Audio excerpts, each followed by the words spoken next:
Welcome to another edition of ATL Prime Sports. I'm JJ Jurjevich. Joining me tonight is Wayne, our fabulous producer in Memphis, Tennessee. I'm filling in for Todd Corder.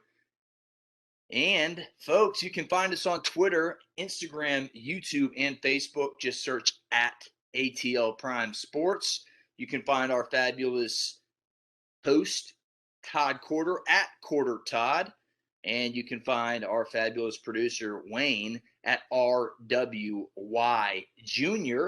and myself at JJ Gitchewin. And of course, again, at ATL Prime Sports to follow the whole entire show. Lots to cover today. Wayne. Hawks on Christmas Day. The Braves finally lost. Some Falcons updates. And we'll get to some more stuff right here on ATL Prime Sports. But as always, let's start off the show with Wayne. How you doing, man? Well, I'm doing pretty good. It's hot here in Memphis, but that's the way it always is. Beginning of football season, which is coming up. It's going to be September 4th. Start off at home against Nichols. I don't want to disparage Nichols, but that should be a pretty easy win for Memphis. The big test will be Arkansas State in Jonesboro, and then they come back home after that and play Mississippi State at home. And the Memphis Tigers football team has fared well versus SEC teams from the state of Mississippi, it seems like. That shouldn't be too tough of a game against Nichols. But remember, Nichols did give the Bulldogs trouble in Kirby Smart's first year. Netflix star from Last Chance U had a really good game against Georgia. The gentleman slipping my name. But he played extremely well for Nichols in that game. So watch out for them. That HBCU Nichols team. They're pretty good. So we'll watch out for them, Wayne. I'm doing good myself. Had a good week. Let's go ahead and get into it.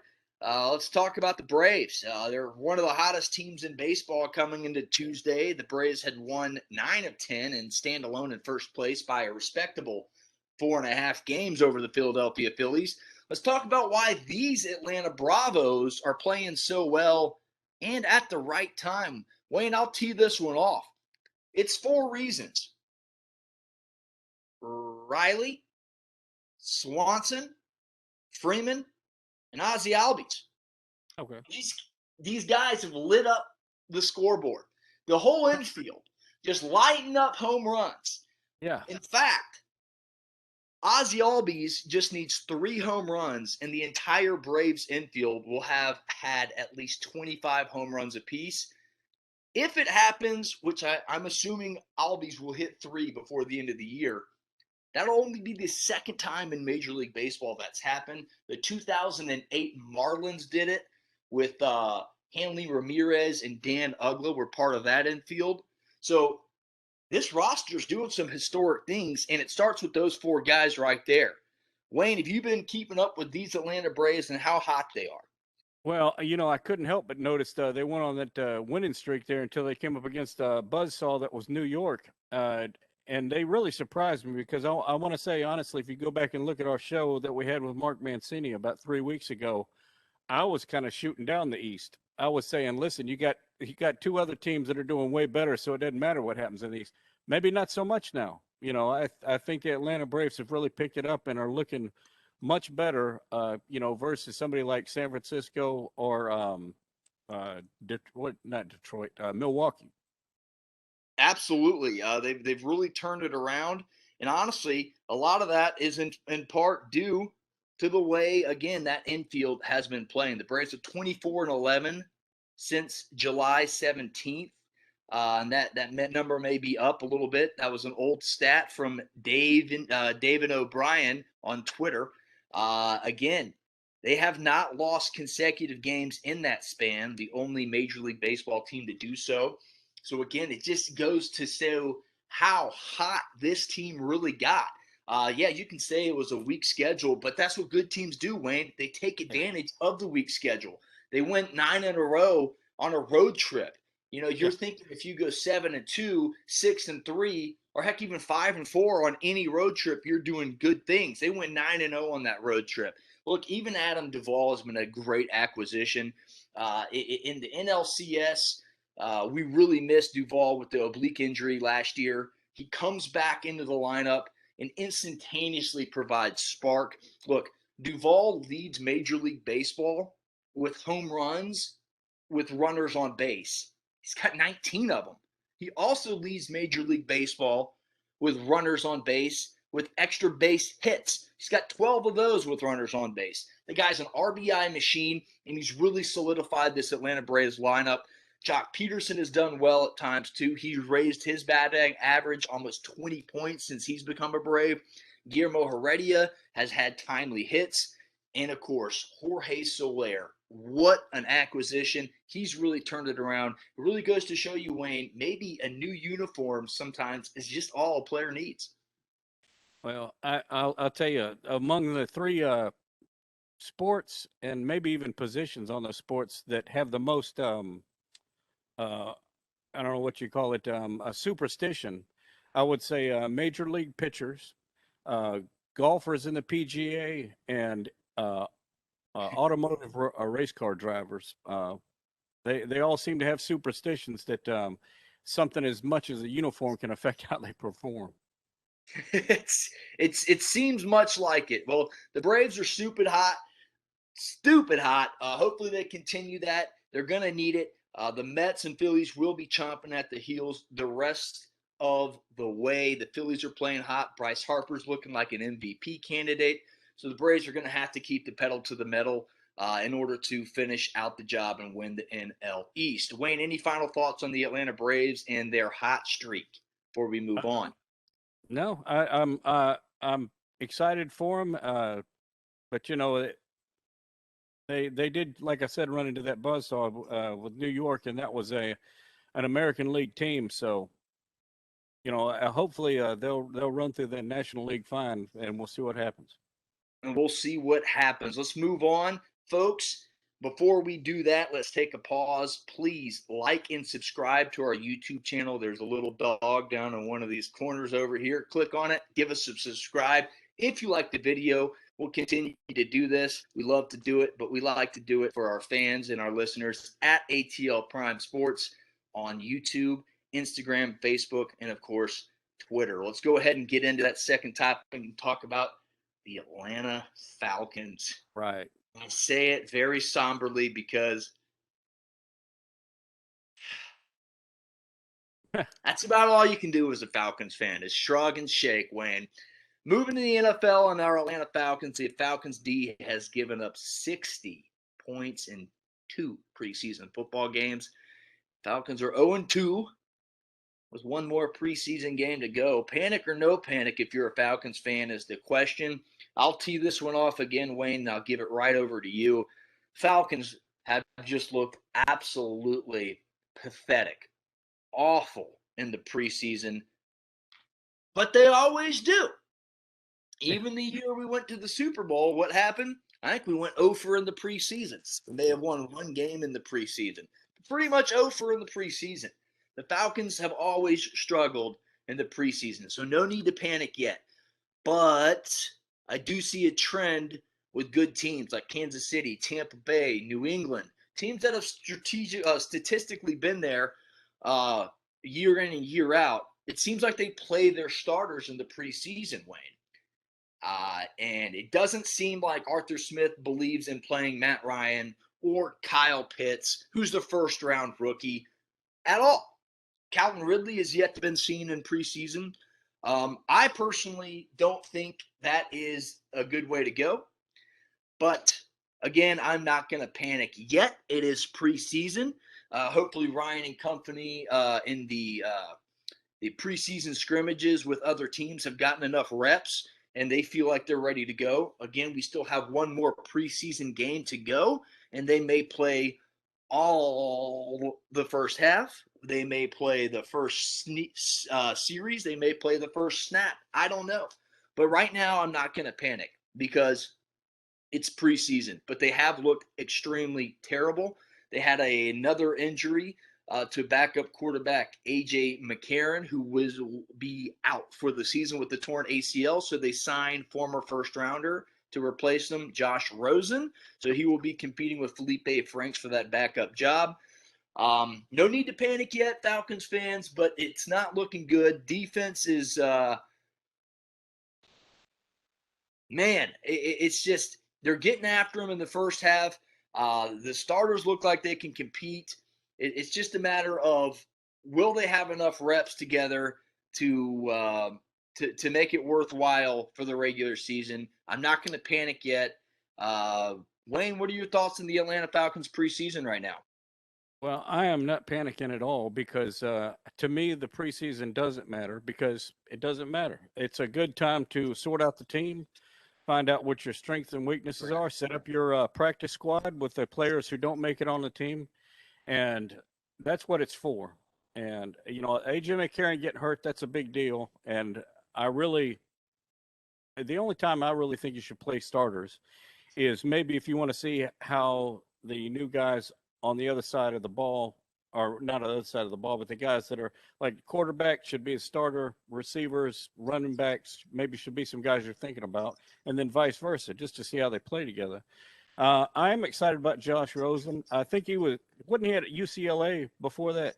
He was. Right. And they graduated from UCLA. To me, he was drafted by the Cardinals. Right.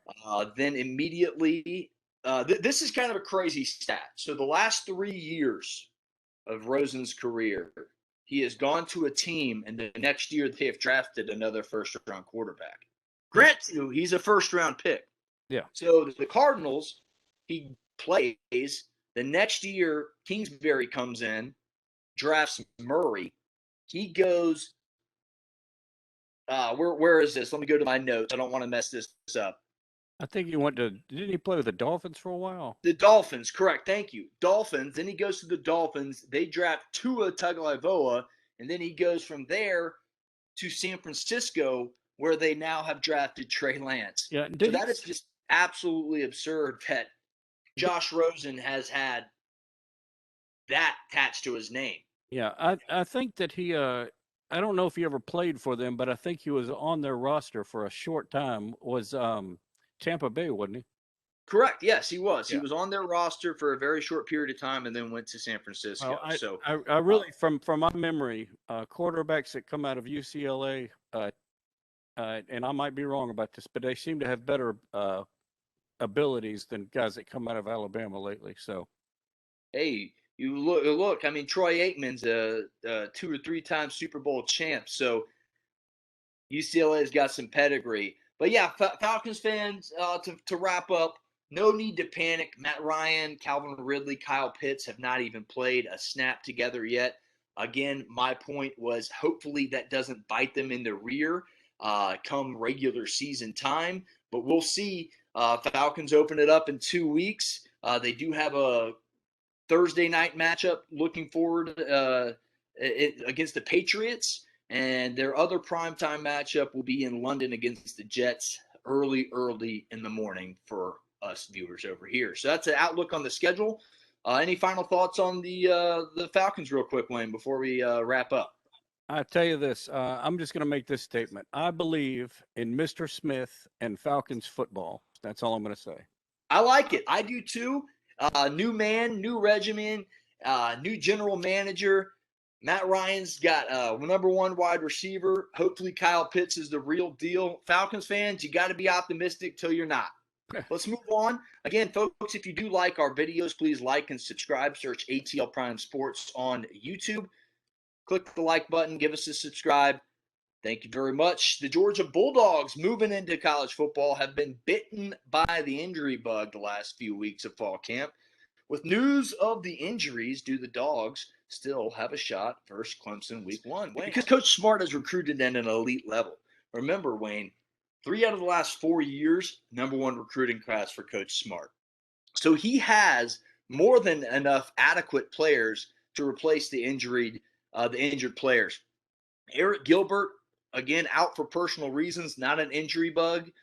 Foot injuries to tight ends Darnell Washington and John Fitzpatrick, for that matter, but it looks like Fitzpatrick will be able to come back for the Clemson game. West Virginia University transfer cornerback Tyke Smith had a similar injury to Darnell Washington. Both required surgery. Both are questionable for the Clemson game. And all this may seem dooming, but in turn, the Dogs can handle it. They can handle it, guys. They can handle it. And here's how. In comes tight end John Fitzpatrick, who I just mentioned.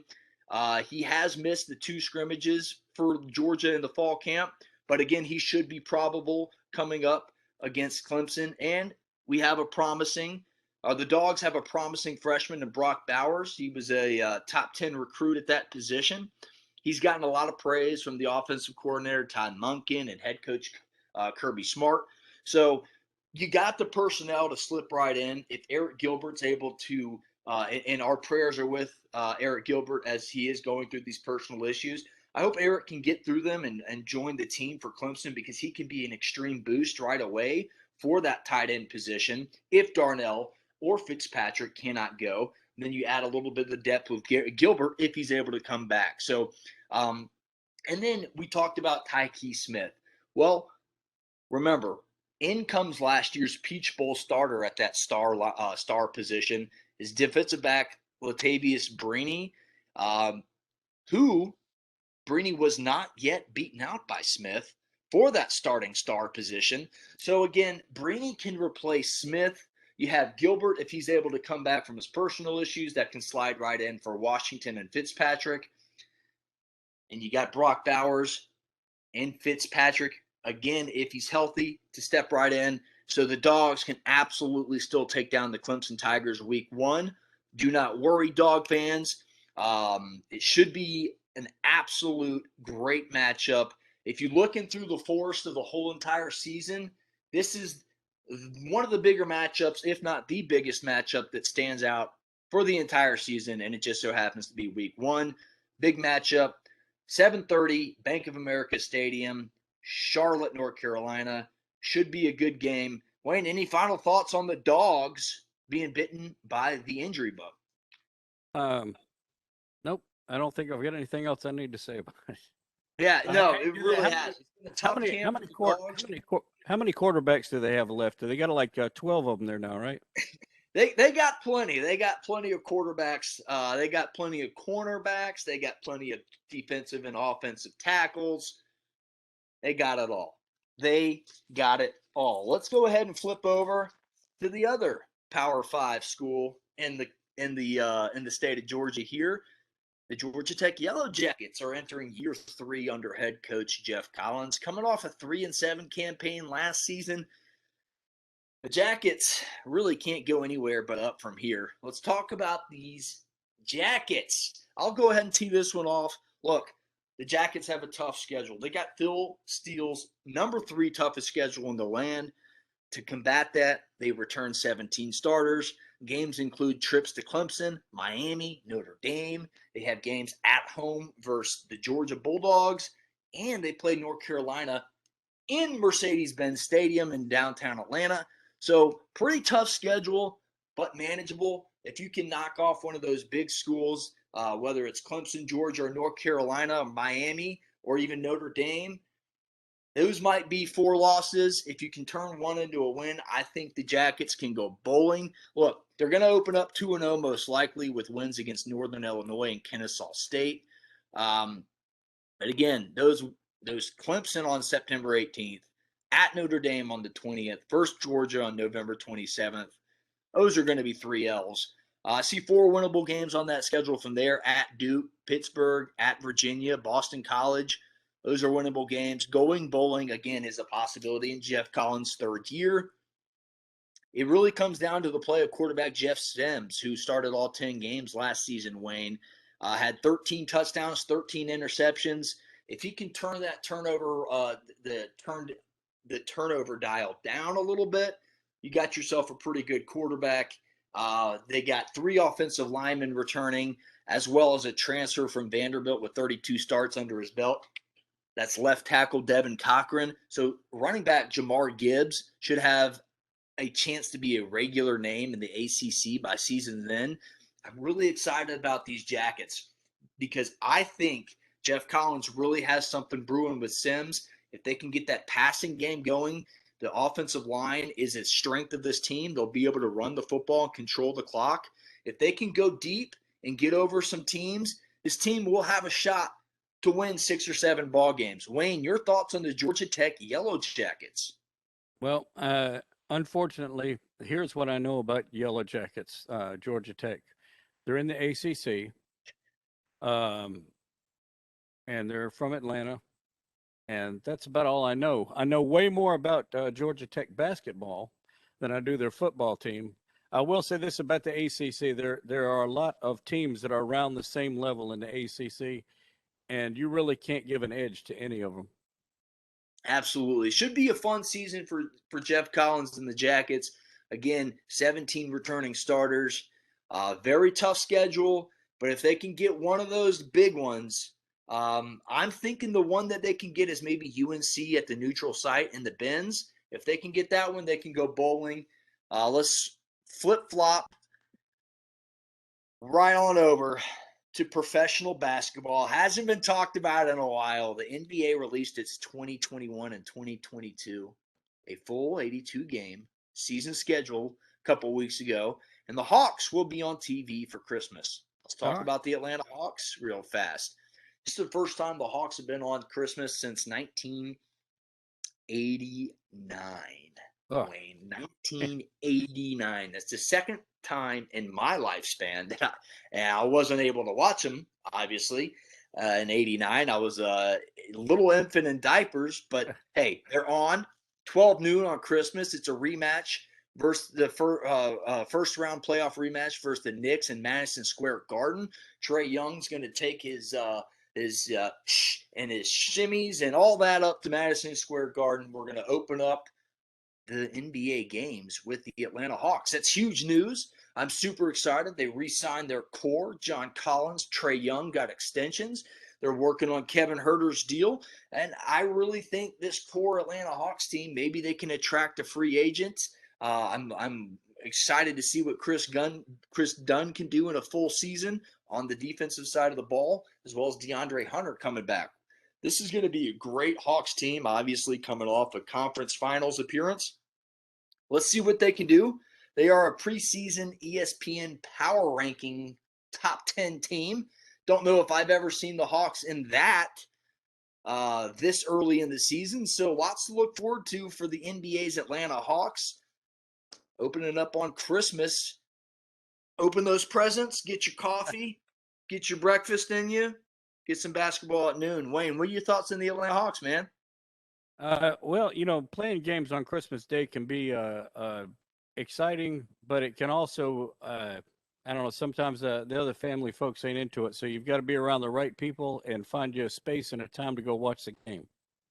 That's right. That's right. Because, it's still football season then. The Bowls are on. NFL's coming into play.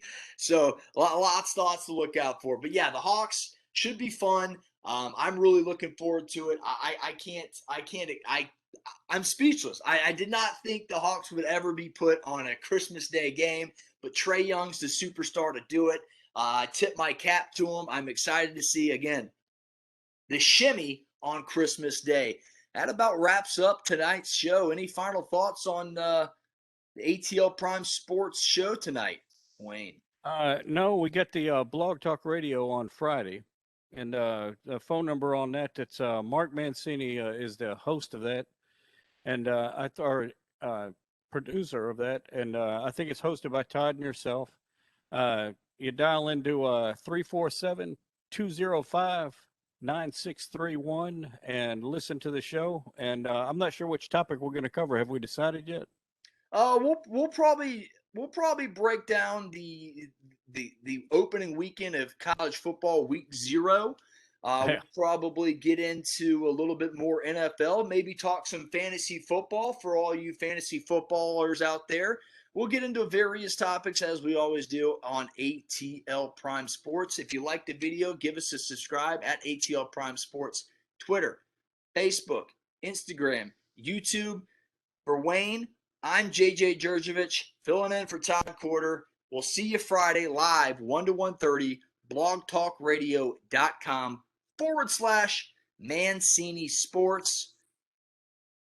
get you one, folks. We'll see you.